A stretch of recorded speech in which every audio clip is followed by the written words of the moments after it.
সালামু আলাইকুম আমার প্রিয় ভাইয়ান আপুরা সবাই কেমন আছেন? আশা করি সবাই অনেক ভালো আছেন। আল্লাহর অশেষ রহমতে আমিও ভালো আছি।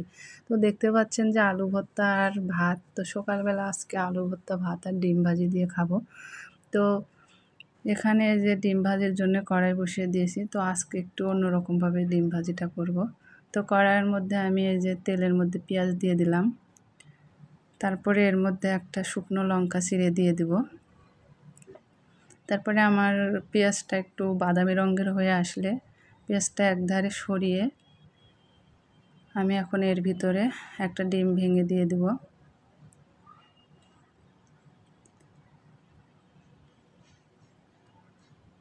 তো দেখতে পেলেন আমি ডিম ভেঙে দিলাম। তো এখন আবার একটু লবণ ছিটিয়ে দিয়ে দিব। আর এই ডিমটা মানে ভাজতে ভাজতে পেঁয়াজটা সুন্দর বেরেস্তার মতো হয়ে আসবে। তো আমি ডিমটা উল্টিয়ে দিলাম।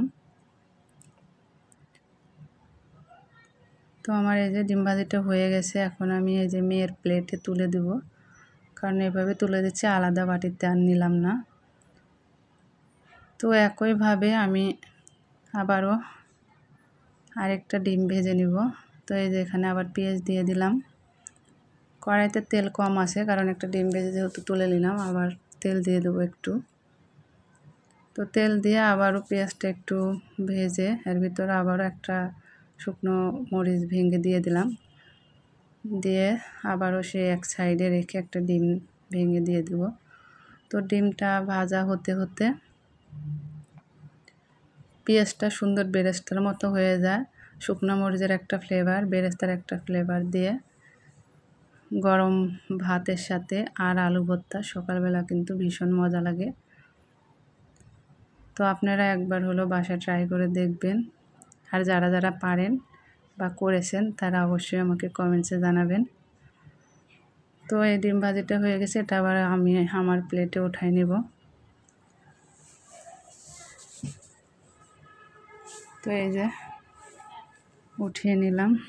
তো সকালের খাবার দাবার শেষ করব এখন। আর এখন সময় বেলা 12টা পার হয়ে গেছে, প্রায় 12:30টার কাছাকাছি। তো দুপুরে রান্না করব।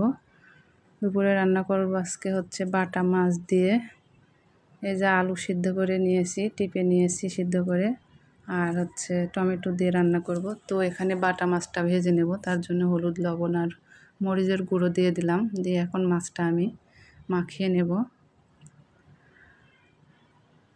তো ওই যে মাছটা মাখিয়ে নিলাম, এখন আমি কড়াই বসিয়ে দিয়েছি মাছটা ভাজার জন্য।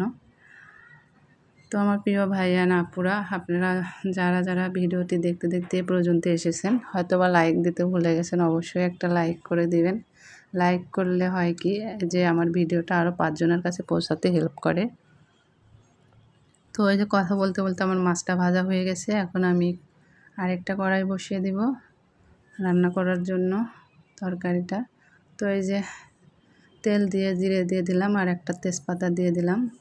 এখন এই যে কুচি করে রাখা একটু পেঁয়াজও দিয়ে দিলাম। তারপরে এর মধ্যে আমি রসুন পেঁয়াজ বাটা দেব। তারপরে একটু আদা বাটা দিয়ে দিলাম। আর এটা হচ্ছে কাঁচামরিচের পেস্ট, আর একটু দেব শুকনো মরিচের পেস্ট। আসলে আমি গুঁড়া মরিচ খাই না তেমন একটা, আর কাঁচামরিচ কিনে, শুকনো মরিচ কিনে আমি এটা ব্যবহার করি বেশি, ব্লেন্ডারে ব্লেন্ড করে নিয়ে। তো এখন আবার হলুদ আর লবণ দিয়ে দিলাম, দিয়ে আমি মশলাটা কষাবো। তো এর মধ্যে একটু পানি অ্যাড করে আর কিছুক্ষণ কষিয়ে নেব।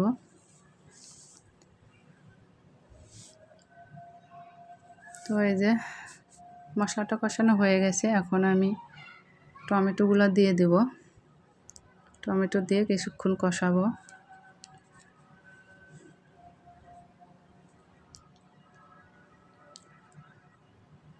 তো এই যে আমার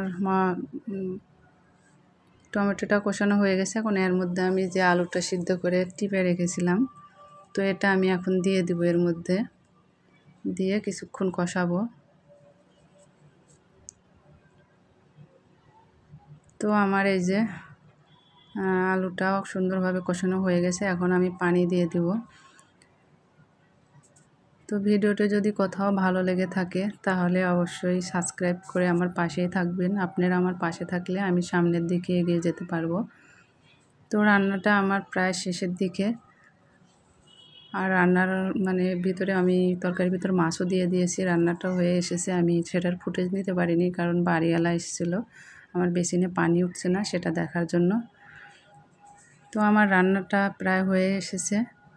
তো আজকের ভিডিওটি এ পর্যন্তই। সবাই ভালো থাকবেন, সুস্থ থাকবেন। আল্লাহ হাফেজ।